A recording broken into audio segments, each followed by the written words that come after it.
کہ فرمایا دعاؤں کی حفاظت کرنے والا ہے درود پاک، اللہ کو راضی کرنے والا ہے اور اعمال کی پاکیزگی کا سبب ہے۔ تو پھر کیوں نہ ہم کثرت سے درود پاک پڑھتے رہا کریں۔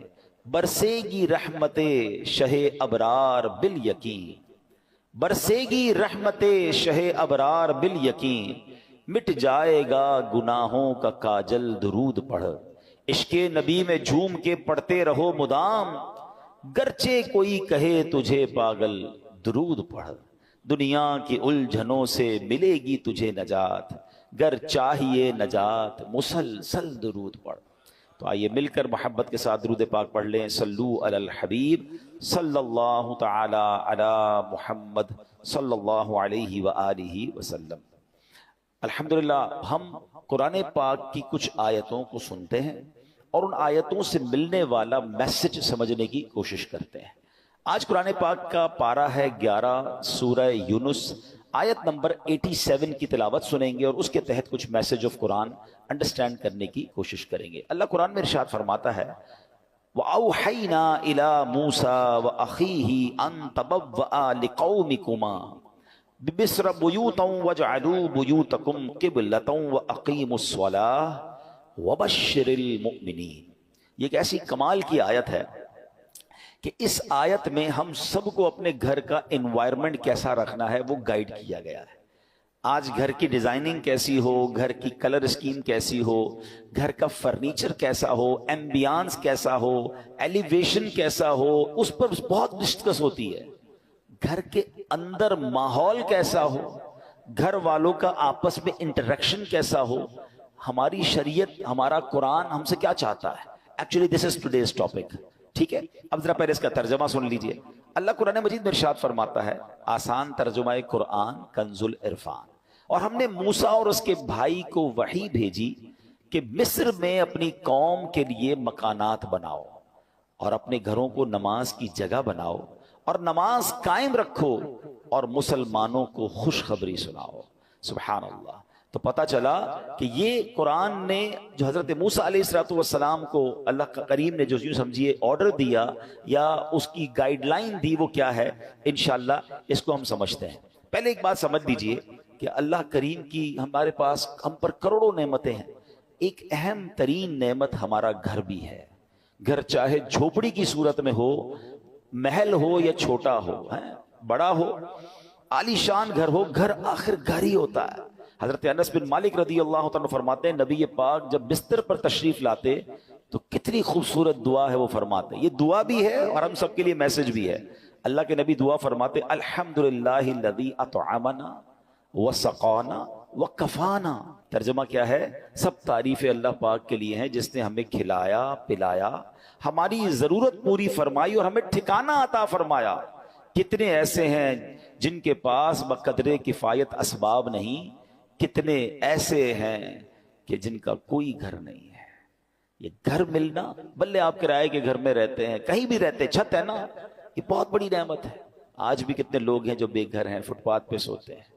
کیا ہم نے اس بات پر کبھی اللہ کا شکر ادا کیا کہ اللہ تو نے ہمیں گھر دیا ہے، ہمیں بے گھر نہیں بنایا؟ گھر بہت بڑی نعمت ہے۔ کچھ لوگ جو ٹریول کرتے ہیں، میری بات جلدی سمجھ جائیں گے، ہم دنیا بھر میں ٹریول کر لیں، آپ پنجاب جائیں، پاکستان کے کسی شہر جائیں، یا دنیا میں کہیں ٹریول کریں، جن کو اللہ نے نوازا ہے وہ 5 اسٹار ہوٹل میں رہیں، بہترین گھروں میں رہیں، مگر جو لطف اور سکون اپنے گھر آ کر ایک انسان کی فیلنگ بنتی ہے کہ میں اب اپنے گھر میں ہوں، بے شک وہ گھر چھوٹا سا ہو، چھوٹا سا بستر کیوں نہ ہو، وہ کہتے ہیں نا جیسی نیند اپنے بستر پر آتی ہے وہ دنیا میں آپ کو کسی بھی لگژری گھر پہ بھی یا کسی بھی نرم بستر پر نہیں آتی۔ ایسا ہی ہے، یہ نعمت ہے۔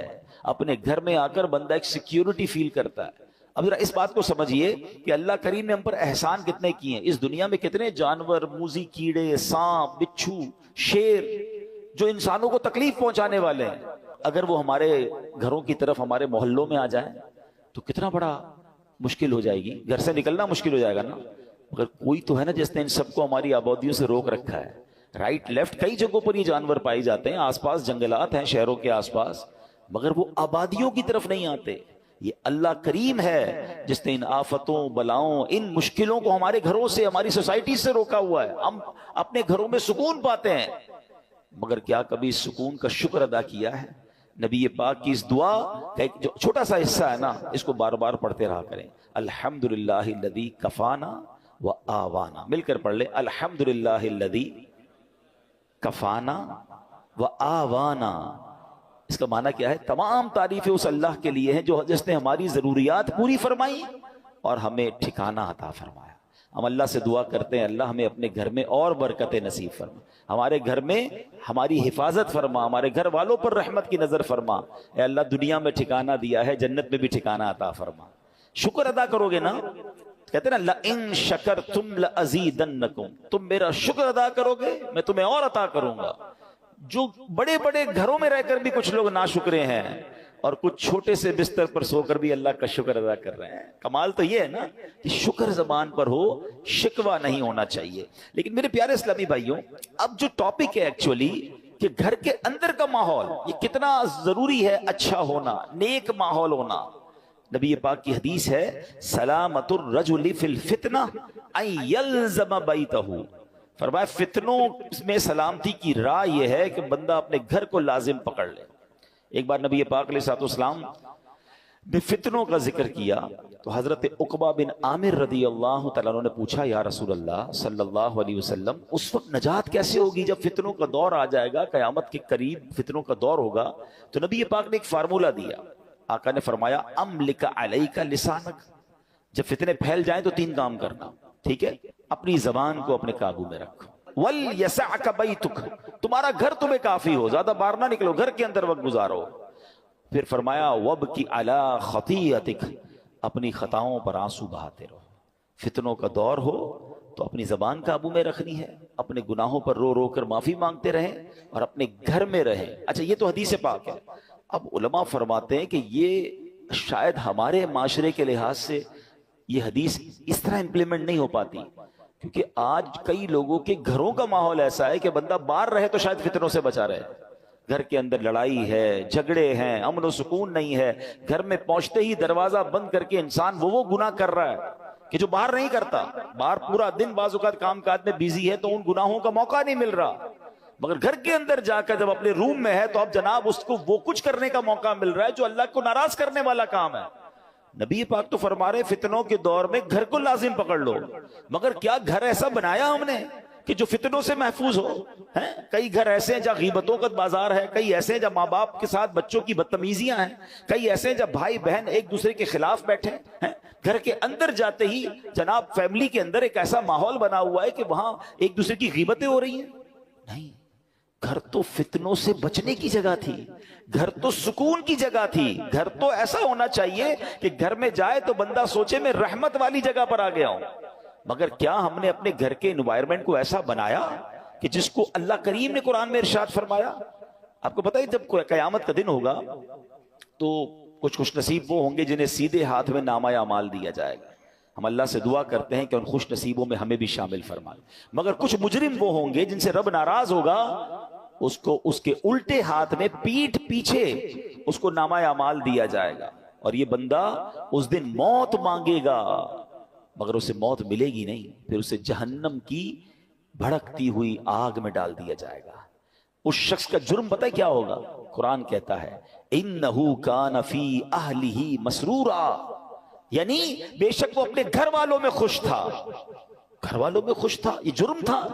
اس کی تفسیر میں علماء نے فرمایا کہ اپنے گھر والوں کے ساتھ گھر کے اندر خواہشوں، شہوتوں، غرور و تکبر میں مبتلا رہتا تھا. گھریلو خوشیوں میں ایسا مگن تھا کہ آخرت کو بھول چکا تھا. لہٰذا نہ خود اس نے اچھے عمل کیے، نہ گھر والوں کو اچھے اعمال کی ترغیب دلائی. یوں ہی گناہوں میں مصروف رہ کر موت کے گھاٹ اتر گیا. آج کتنے ایسے ہیں جن کے گھروں میں نمازیں ہیں، کتنے ایسے ہیں جن کے گھروں میں عبادت ہے. گھر والوں کی کیا دین کی طرف کوئی تبلیغ کی؟ کیا گھر میں نمازوں کا ماحول ہے؟ یا کیا بچوں میں قرآن و سنت کی ترکیب ہے؟ یا گھر کے اندر کسی کو پتہ ہی کچھ نہیں ہے؟ اب بھی ایسے کئی گھر ہیں جن کے گھروں میں اسلامی تہوار آتا ہے تب بھی بچوں کو، فیملی کو پتہ نہیں ہوتا، کیونکہ وہ اپنی زندگی میں مگن ہے. اور جو گھر کا سربراہ ہے اس کو بھی اس کی فکر نہیں ہے. میں آپ کو ایک مسلمان گھرانے کا واقعہ بتاتا ہوں، پاکستان کا تو نہیں ہے لیکن انفارچونیٹلی جتنا تیزی سے ہمارے وطن میں ماڈرنزم اور دین سے دوری والا ماحول بنتا جا رہا ہے اور گھر کے بڑوں کو فکر بھی نہیں ہے، یہ دور نہیں دن آپ پاکستان میں بھی یہ دیکھیں. یو کے کا واقعہ، ایک بھائی ٹریول پر گیا, والد کی طبیعت خراب تھی, تو واپس آیا, تو کچھ دنوں بعد واپس آیا, والد صاحب گھر میں نہیں تھے, چھوٹا بھائی تھا جو اپنی گیمز میں اور اپنے موبائل میں کمپیوٹر میں, جو آج کا ایک نوجوان کا اسٹائل ہے کہ لگا رہتا تھا. تو کہا والد صاحب کہاں ہیں؟ کہا والد صاحب کی تو ڈیتھ ہو گئی تھی. تو کہا مجھے انفارم کیوں نہیں کیا؟ کہا آپ بزنس ٹرپ پہ تھے. میں نے کہا کیا ضرورت ہے ڈسٹرب کرنے کی, فیونرل کرنا تھا, ان کا آخری رسومات ادا کرنی تھی, میں نے کر دی. تو کہا تم نے کیسے آخری رسومات ادا کی؟ جنازہ کدھر ہوا؟ کون سے قبرستان میں دفنایا؟ تو کہا جنازہ بھی کرنا ہوتا ہے. میں تو گوگل پہ گیا, سرچ کیا کہ فیونرل کیسے ہوتا ہے, کسی کا ڈیتھ ہو جائے تو how what we have to do. تو گوگل نے مجھے 4-5 آپشن دیے, میں نے سب سے سستا والا جو آپشن تھا ان پر کال کیا, وہ آئے اور ابو کو لے گئے, بس فنش. تو اس نے کہا یہ تم نے کیا کیا؟ آپ کو پتہ کیا ہوا اس مسلمان والد کے ساتھ؟ جب سرچ کیا کہ کس فیونرل والے کو دیا ہے, تو جو سب سے سستا آپشن تھا کہ وہ میتوں کو آگ لگایا کرتے تھے. اس نے یہ نہیں, اس کو یہ پتا بھی نہیں تھا کہ جنازہ کچھ ہوتا ہے, اس کو یہ نہیں پتا تھا غسل میت ہوتا ہے, اس کو یہ نہیں پتا تھا کہ جناب قبرستان میں دفن کیا جاتا ہے. میں مسلمان گھرانے کی آپ کو واقعہ سنا رہا ہوں جو میں نے خود جا کر سنا ہے. اب مجھے بتاؤ, اس بچے کا قصور تو تھا, مگر کیا والد کا قصور نہیں تھا؟ اس کا مطلب والد کسی جنازے میں بیٹے کو لے کر نہیں گیا ہوگا. اس والد نے موت اور قبرستان کے بارے میں, تدفین اور غسل کے بارے میں نہیں بتایا ہوگا. ہر چیز بچوں کو دلا دی, مگر نہ سکھایا تو دین نہ سکھایا. میں اور آپ دنیا سے جانے والے ہیں, ہم سب نے مرنا ہے, اور اس والد کی قسمت کتنی پیاری ہوگی کہ اس کے مرنے کے بعد اس کی اولاد اس کے لیے دعائے مغفرت کرے, اس کے لیے ایصال ثواب کرے. مگر یہ سکھائیں گے تو کریں گے نا. ہمارے بچے تو زندگی میں ہمارے سامنے نماز نہیں پڑھ رہے, ہمیں ٹینشن نہیں ہے. میں سچ بتاؤں آپ کو, زندگی میں کچھ کر سکیں یا نہ کر سکیں, اپنے بچوں کو کسی طرح 5 وقت کا نمازی بنا جائیے گا. پہلے تو خود بننا پڑے گا نا اس کے لیے. والد وہ بچہ دیکھتا ہے ابو رمضان میں نمازیں پڑھتے ہیں, اس کے بعد تو میرے والد بھی جمعے کی پڑھ لے تو بڑی بات ہے. تو بچے کو بھی آپ ایکچولی ہم اپنے بچوں کو پریکٹیکلی پریکٹس کرا رہے ہیں کہ بیٹا نماز تو جمعے کی پڑھنی ہوتی ہے, باقی ضروری نہیں ہے. تو آپ سوچیں ہم خود تو دین سے دور کر رہے ہیں, ہم نے گھر میں کون سا ماحول بنایا ہے. ورنہ یقین کریں خوش نصیب ہے وہ والد, اگر اس کی اولاد نمازی بن جائے نا, تو آپ کہیں نہ کہیں کہ بیٹا مرنے کے بعد دعا کرنا, وہ دن میں 5 بار باوضو ہو کر قبلہ رو بیٹھ کر اتحیات کے عالم میں کئی بار کیا کہے گا, ربنا اغفر لی ولوالدی وللمؤمنین یوم یقوم الحساب. آئے ہائے, اور کیا چاہیے اس والد کو قبر میں کہ فجر ہو تو اس کا بیٹا, اس کی بیٹی, اس کے بچے دعا کر رہے ہیں, اے اللہ میرے ماں باپ کو بخش دے. ظہر میں دعا کر رہے ہیں, عصر میں دعا کر رہے ہیں, مگر گھر میں نمازوں کا ماحول ہی نہیں ہے. عید کی نماز پڑھ لی تو پڑھ لی, اب تو جمعے کی نماز بھی لوگوں کی سنا ہے قضا ہونے لگ گئی ہے. Nobody have tension, اپنے لیے بھی ٹینشن نہیں ہے, بچوں کے لیے بھی نہیں ہے. قرآن کی یہ آیت پکار کر کہہ رہی ہے کہ گھر بناؤ اور اس گھر میں نمازوں کا اہتمام کرو. خدا را اپنے گھر کے ماحول پر توجہ دیجیے. یہ سرمایہ ہے, یہ اولاد, یہ فیملی, یہ گھر, یہ ہمارا پھل ہے. اگر گھر میں قرآن و حدیث اور نمازوں کا معاملہ ہوگا تو سبحان اللہ. اے میرے پیارے اسلامی بھائیوں, قرآن نے کیا کہا کہ مصر میں اپنی قوم کے لیے مکانات بناؤ. ناٹ اونلی مکانات, ڈیفینس میں گھر ہونا چاہیے, فلاں سوسائٹی میں گھر ہونا چاہیے. یہاں تک تو ہماری پلاننگ ہے کہ گھر اچھا ہو, بیوٹیفل سوسائٹی میں ہو. آگے قرآن کہتا ہے وَجْعَلُوا بُيُوتَكُمْ, اور اپنے گھروں کو نماز کی جگہ بناؤ اور نماز قائم رکھو. اور جو یہ کرتا ہے اس کو کیا ملے گا؟ وَبَشِّرِ الْمُؤْمِنِينَ, قرآن کہتا ہے مسلمانوں کو خوشخبری سناؤ. خوشخبری ملنی ہے, رحمتیں ملنی ہیں, عافیتیں ملنی ہیں اگر گھر میں نمازیں ہیں. اے میرے پیارے اسلامی بھائیوں, اللہ کے پیارے حبیب علیہ الصلوۃ والسلام فرماتے ہیں اجعلوا فی بیوتکم من صلاتکم ولا تتخذوها قبورا. فرمایا کچھ نماز گھر میں بھی پڑھا کرو, گھروں کو قبرستان نہ بنا دو. اس کا مطلب بیوٹیفل ہاؤس ہے, ایکسٹرا ایمبیانس ہے, شاندار فرنیچر ہے, سب کچھ ہے میرے اور آپ کے گھر میں, سٹینڈ بائی جنریٹرز ہیں, اور اگر نماز نہیں ہے نا تو وہ گھر قبرستان ہے. ہم سمجھ رہے اتنا لگژری گھر کو قبرستان, نبی پاک فرما رہے ہیں کہ گھر میں نمازیں پڑھو, یہ مردوں کے لیے تو یہی حکم ہوگا کہ مسجد میں آ کے پڑھیں، مگر کچھ نوافل گھر میں بھی پڑھیں، کبھی شراک چاش پڑھیں، کبھی تہجد پڑھیں، کبھی دیگر نماز کے نوافل پڑھیں، مگر خواتین گھر کی، بچے، یعنی گھر میں اللہ کرے ایسا ماحول ہو کہ جب نمازوں کا وقت آئے تو ایک کمرے سے تلاوت کی آواز آ رہی ہو، کہیں سے نمازوں کی پتہ چل رہا ہو۔ ماشاءاللہ کتنے خوش نصیب ہیں وہ لوگ جو گھر جاتے ہوں تو گھر والے نمازیں پڑھ رہے ہیں۔ اے میرے پیارے اسلامی بھائیوں، ایک اور جگہ پیارے آقا فرماتے ہیں اقربوا بیوتکم ببعد صلاتکم، یعنی کچھ نمازوں کے ذریعے اپنے گھروں کی عزت بڑھاؤ۔ آپ چاہتے ہیں نا گھر کی عزت بڑھے، اے ہے جس گھر میں نمازیں ہوتی ہیں، نبی پاک نے فرما دیا تو حق ہے اس گھر کی پورے محلے میں عزت ہو جائے گی۔ آج بھی دیکھیں علماء کے گھر، امام صاحبان کے گھر لوگ دعا کروانے آتے ہیں، گھر میں نمازیں ہو رہی ہیں نا، عبادت ہو رہی ہے، اللہ اس گھر کو ممتاز کر دیتا ہے۔ ہم سمجھتے ہیں ایکسٹرا لائٹ لگاؤں گا، ذرا خوبصورت ایلیویشن کروں گا، ذرا ہٹ کے ڈیزائننگ کروں گا تو وہ سب سے مشہور ہو جائے گا۔ نہیں، عزت دینے والا رب ہے، اور اللہ کے سب سے معزز بندے ہیں، اللہ کی مخلوق میں سب سے بڑھ کر عزت والے کون ہیں؟ ہمارے آقا علیہ الصلوۃ والسلام ہے۔ وہ فرما رہے ہیں کہ کچھ نمازوں کے ذریعے اپنے گھروں کی عزت بڑھاؤ۔ نماز کے بارے میں ایک اور حدیث سنو، الصلاۃ عماد الدین، نماز دین کا ستون ہے۔ مجھے بتائیں نا، ہمارے گھر کے پلر نکال دیں تو گھر تو گر جانا ہے نا، یہ تو ایمان کا پلر ہے، مگر اس کی فکر نہیں ہے۔ تو اے میرے پیارے اسلامی بھائیوں، ہمیں اپنے گھروں کے ماحول کو اچھا کرنا ہے، اپنے بچوں کی تربیت کی فکر کیجیے، انہیں وقت دیجیے۔ آج کل جو ماحول ہے، میں اشارہ کر کے گزر جاؤں گا، ہر تھوڑے دنوں بعد آپ کو سوشل میڈیا پر نیوزز مل رہی ہیں، الیکٹرانک پرنٹ میڈیا میں نیوز ملتی ہیں کہ فلاں بچے نے فلاں کام کر دیا، فلاں نے فلاں کو قتل کر دیا، فلاں نے فلاں کو جلا دیا، فلاں اسکینڈل میں پکڑا گیا، فلاں جناب منشیات میں معاملات میں آ گیا، فلاں ڈرگز کا کام کر رہا ہے، فلاں کمپیوٹر پہ بیٹھ کے کیا کچھ کر رہا ہے، اسکیمز کر رہا ہے۔ یہ ہمارے علاقے میں، ہمارے شہروں میں، ہمارے ملکوں میں ہو رہا ہے نا۔ ہم کیوں انتظار کر رہے ہیں کہ یہ آگ میرے گھر میں جب آئے گی پھر غور کروں گا؟ اس سے اندازہ کیجئے، یہ سمٹمز ہوتے ہیں، یہ اشارے ہوتے ہیں کہ معاشرہ کدھر جا رہا ہے۔ ماں باپ کو فکر نہیں کہ بچے گھر میں کیا کر رہے ہیں۔ اتنی دوری مت رکھیں اپنی فیملی کے ساتھ۔ یاد رکھیے، کوئی بڑا ڈیزاسٹر ہو اس سے پہلے آنکھیں کھولیے نا، ہماری بچی کہاں جا رہی ہے، ہمارا بیٹا کہاں جا رہا ہے، وہ کس سے مل رہا ہے، کوئی فکر نہیں ہے۔ وہ کہتے ہیں نا اپنے بچوں کے تم دوست بن جاؤ اس سے پہلے کہ کوئی ایسا دوست بن جائے جو اس کی آخرت اور دین اور دنیا سب برباد کر دے۔ بہت برا حال ہے، پلیز تھوڑا وقت دیجیے۔ اچھی تربیت، یہ تربیت نہیں ہے کہ آپ بھی نماز قضا کر رہے ہیں اور بچے بھی نماز قضا کر رہے ہیں۔ آپ بھی نمازی بنیں، ہم بھی نیک بنیں، آپ بھی ماشاءاللہ تلاوت کی طرف آئیں، بچوں کو ایسے پروگرامز میں لے کر آئیں، بیانات میں لے کر آئیں، مدنی چینل گھر پہ بیٹھ کے دکھائیں۔ ہم آپ کی سپورٹ چاہتے ہیں، اور یہ کیوں چاہتے ہیں؟ تاکہ مسلمانوں کے گھر جنتی گھرانے بنے نا۔ اب آخر میں ایک دعا سن لیجئے، آمین بھی کہیے گا، ہو سکے تو یاد کر لیں، ہو سکے تو ہر نماز کے بعد یہ دعا کریں، اللہم ربنا ہب لنا من ازواجنا وذریاتنا قرۃ اعین واجعلنا للمتقین اماما، آمین۔